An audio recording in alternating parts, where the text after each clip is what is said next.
Hello everyone, welcome to all of you in exam Guru. दोस्तों, Indian Air Force Y group exam के लिए maths की classes आपकी regular चल रही थी। पिछले 2-3 दिनों से मैंने एक भी वीडियो अपलोड नहीं किया था, थोड़ा सा तबीयत मेरा डाउन चल रहा था।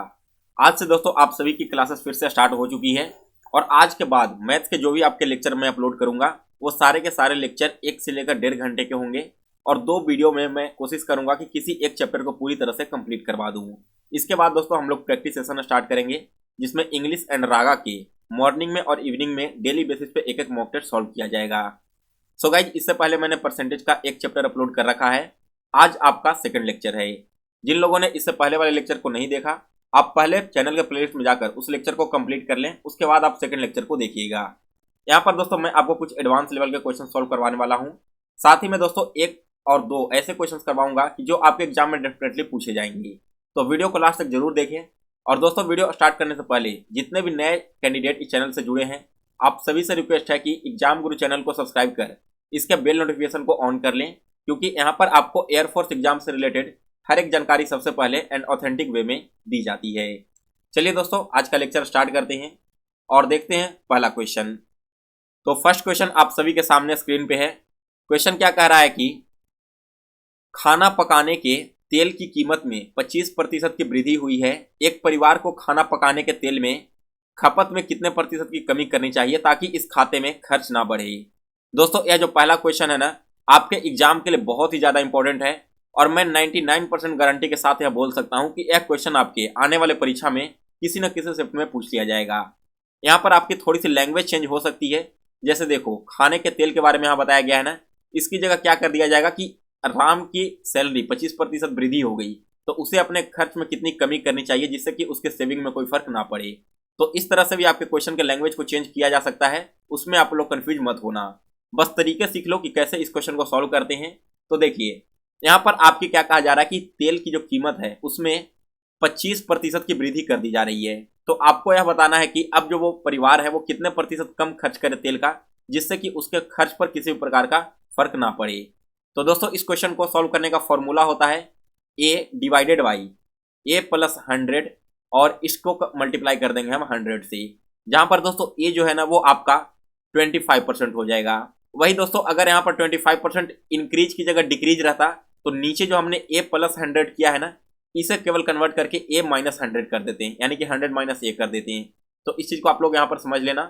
तो यहाँ पर 25 लिख देंगे ऊपर, नीचे में क्या हो जाएगा 25 प्लस 100 और इसे हम किससे मल्टीप्लाई करेंगे तो 100 से। यह आपका हो जाएगा 25/125 और गुना 100। तो 25 से कैंसिल होगा 5 बार में और 5 से कैंसिल होगा 20 बार में, यानी कि दोस्तों उसे अपने खर्च पे 20% की कमी करनी चाहिए। ऑप्शन नंबर ए इस क्वेश्चन का करेक्ट आंसर है। दोस्तों, एक और यहाँ पर मैंने आपको पॉइंट बताया था कि अगर यहाँ पर वृद्धि की जगह कमी हुई रहे, जैसे मान लो कि खाना पकाने की जो तेल है उसके कीमत में 25% की कमी हो जाती है, तो एक परिवार अपने खाना पकाने की तेल में खपत में कितने प्रतिशत की वृद्धि कर दे जिससे कि उसका खर्चा लगभग सेम ही रह जाए।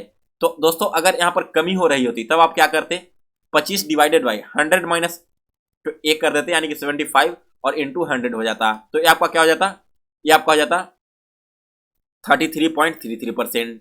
तो जब भी यहाँ पर अगर इंक्रीजमेंट रहे तब आपको डिनोमिनेटर में ऐड करना है और यहाँ पर अगर डिक्रीज हो तब आपको डिनोमिनेटर में माइनस करना है। इन 2 पॉइंट को आपको केवल ध्यान रखना। आगे बढ़ते हैं अब अगले क्वेश्चन की ओर। तो सेकंड क्वेश्चन है आप सभी के सामने स्क्रीन पे। रमेश के वेतन में 10% की कमी की गई है और फिर घटाए गए वेतन में 10% की वृद्धि की गई है, तो उनका अंतिम नुकसान क्या था। दोस्तों, यह कॉन्सेप्ट बहुत इंपॉर्टेंट है और इस कॉन्सेप्ट पर बेस्ड भी आपके क्वेश्चन एग्जाम में देखने को जरूर मिलेंगे। यहाँ पर देखिए क्या कहा जा रहा है कि पहले 10% की कमी हुई और फिर जो वेतन घट गया था उसमें 10% की वृद्धि हो जा रही है। तो ऐसे क्वेश्चन को सॉल्व करने के लिए दोस्तों हम क्या करते हैं कि सबसे पहले मान लेते हैं कि लेट हमारा जो इनकम था, यानी कि जो सैलरी था रमेश का, वो इनिशियल फेज में 100 रुपए का था। अब कहा जा रहा है कि इसका जो अगला पॉइंट है उसमें 10% की कमी हो जा रही है। तो 100 का 10% क्या होता है, 100 का 10% क्या होता है, ये आपका 10 होता है ना, यानी कि 100 में से अगर हम 10 कम कर दें तो अब उसका जो सैलरी है वो 90 हो जाएगा। फिर इसके बाद कहा जा रहा है कि जो है सैलरी घटी, ठीक है, इसमें 10% का वृद्धि फिर से हो जा रहा है, यानी कि कितना बढ़ रहा है 9 फिर से वृद्धि हो जा रहा है। तो अब इसका जो सैलरी है वो आपका हो जाएगा 99। आपको बताना है कि उसे अल्टीमेट लॉस कितने का हुआ। तो देखिए, स्टार्टिंग में उसे 100 रुपये सैलरी मिलता था, अब वापस घटने के बाद उसका जो सैलरी है वो आ गया 99 पर, तो उसे लॉस कितने का हो रहा है, 1 का हो रहा है। यानी कि सी ऑप्शन इस क्वेश्चन का करेक्ट आंसर है। इसके बाद क्वेश्चन नंबर 3 है,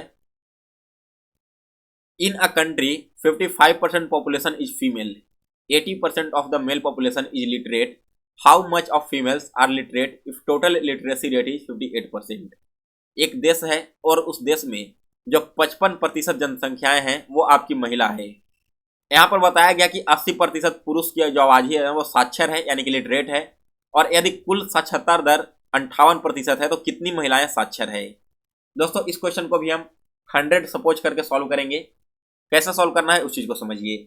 मान लो कि उस देश की जो जनसंख्या है वो टोटल क्या है, टोटल जनसंख्या यहाँ पर आपकी हो गई 100, तो इस 100 में से 55 तो आपकी महिलाएं हो गई, यानी कि फीमेल कितनी हो गई 55, तो आपका जो मेल बच गया वो आपका 45 हो जाएगा।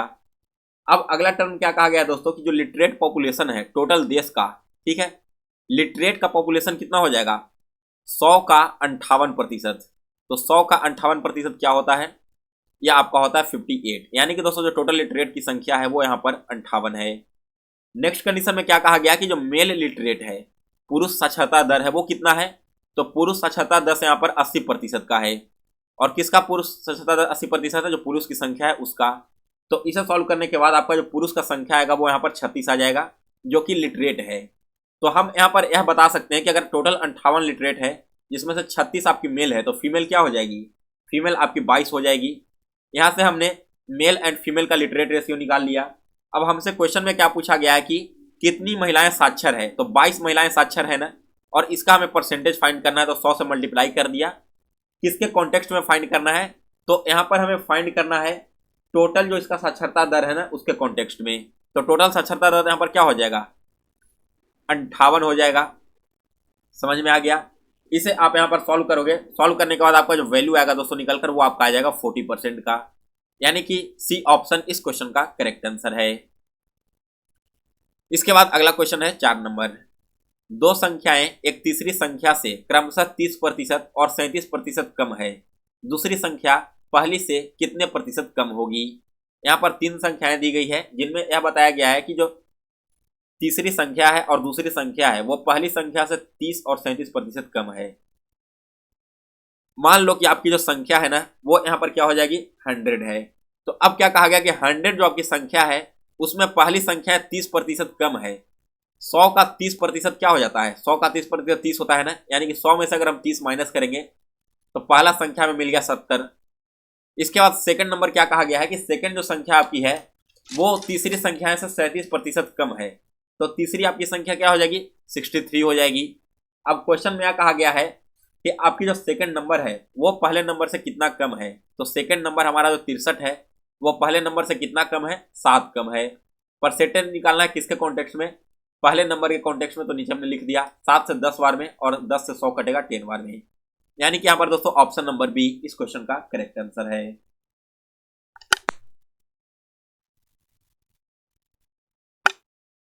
इसके बाद आगे बढ़ते हैं अगले क्वेश्चन की ओर। तो नेक्स्ट क्वेश्चन है question number 5, 40% of greater number is equal to 60% of the smaller, if there sum is 150 then the greater number is. दोस्तों इस क्वेश्चन को हम ऑप्शन के थ्रू सॉल्व करेंगे। क्वेश्चन में क्या कहा गया कि बड़ी संख्या का 40% छोटी संख्या के 60% के बराबर है, यदि उनका योग 150 है तो बड़ी संख्या क्या होगी। हम एक एक करके सारे ऑप्शंस को रखकर देखते हैं। सबसे पहले मान लो कि बड़ी संख्या हमारे 70 हो गई, और तो छोटी संख्या क्या हो जाएगी 80 हो जाएगी, क्योंकि दोनों संख्याओं का योग हमारा 50 आना चाहिए, 150। अब कहा गया कि बड़ी संख्या का जो 40% है वो किसके बराबर है, छोटी संख्या के 60% के बराबर। अगर हम इसका निकालेंगे तो आपका आ जाएगा 42 और ये आपका आ जाएगा 48, दोनों इक्वल नहीं है ना, यानी कि ऑप्शन ए तो नहीं होगा। फिर ऑप्शन बी लेकर देखते हैं, तो बड़ी संख्या हमारी 80 हो गई, छोटी संख्या यहाँ पर 70 हो जाएगी, यह भी कंडीशन सेटिस्फाई नहीं करेगा, हमने अभी यहाँ पर देख लिया था। चौथा संख्या लेकर देखेंगे 60 का, तो आपका जो पहला संख्या है वो बड़ा वो 60 हो जाएगा और दूसरा क्या हो जाएगा 90 हो जाएगा। अब इसका अगर हम 40% निकालें और इसका अगर हम 60% निकालें तो हमें क्या मिलेगा, 4 छक 24 इक्वल टू 9 छक 54, यह भी आपका बराबर नहीं हो रहा है। अब केवल ऑप्शन सी बच गया है, तो इस ऑप्शन को भी रख कर देख लेते हैं। बड़ी संख्या हमारी 90 है, यानी कि छोटी संख्या हमारी क्या हो जाएगी, 60 हो जाएगी। अब क्या कहा गया है कि जो हमारी बड़ी संख्या है उसका 40%, ठीक है, इसका 40% किसके बराबर है, छोटी संख्या के 60% के बराबर। तो यहां पर अगर हम इसका निकालेंगे तो आपका 36 आएगा, इक्वल टू 2 शून्य से 2 शून्य कैंसिल, 6 × 6 36, दोनों इक्विवेलेंट हो जा रहा है ना, यानी कि सी ऑप्शन इस क्वेश्चन का करेक्ट आंसर है। जो 90 है ना, यही इस इक्वेशन को सेटिस्फाई करेगा। तो दोस्तों इस तरह से आपके क्वेश्चन नंबर 5 सोल्व होते हैं। जब भी ऐसा क्वेश्चन दिया रहे तो आप एक्स और वाई ग्रुप मानकर अगर सॉल्व करोगे क्वेश्चन को तो काफी लेंदी हो जाएगा। आप डायरेक्ट ऑप्शन को रखकर भी यहाँ पर क्वेश्चन को सॉल्व कर सकते हो। नेक्स्ट दोस्तों, अगर आप एयरफोर्स वाई ग्रुप एग्जाम की तैयारी कर रहे हो और आपको समझ में नहीं आ रहा कि जीके एंड जीएस सब्जेक्ट की तैयारी कैसे करें, तो दोस्तों यह ई बुक आपके जीके एंड जीएस सब्जेक्ट के लिए खास तौर पर तैयार किया गया है, जिसमें मैंने एयरफोर्स के पिछले 5 सालों के ट्रेंड को ध्यान में रखते हुए वैसे सारे टॉपिक्स इंक्लूड कर दिए हैं जिनसे आपके एग्जाम में क्वेश्चन पूछा जाता है। अगर आप एक बार इस ई बुक को कंप्लीट कर लेते हो तो मैक्सिमम जो क्वेश्चन होंगे आपके जीके जीएस के एयरफोर्स वाई ग्रुप एग्जाम में वो इसी ई बुक से पूछे जाएंगे। सो गाइज, अगर आप इस ई बुक को परचेज करना चाहते हो तो आप डिस्क्रिप्शन बॉक्स में दिए गए लिंक पर क्लिक करके परचेज कर लेना, या फिर आप मुझे व्हाट्सएप पर मैसेज करना 9430042848। यहाँ पर भी मैं आप सभी के साथ इसका ई बुक शेयर कर दूंगा। सो गाइज, आज की वीडियो में बस इतना ही। अगर आपको यह लेक्चर पसंद आया हो तो इसे लाइक और शेयर करें। मिलते हैं दोस्तों फिर से एक नए वीडियो में, तब तक के लिए जय हिंद, जय भारत।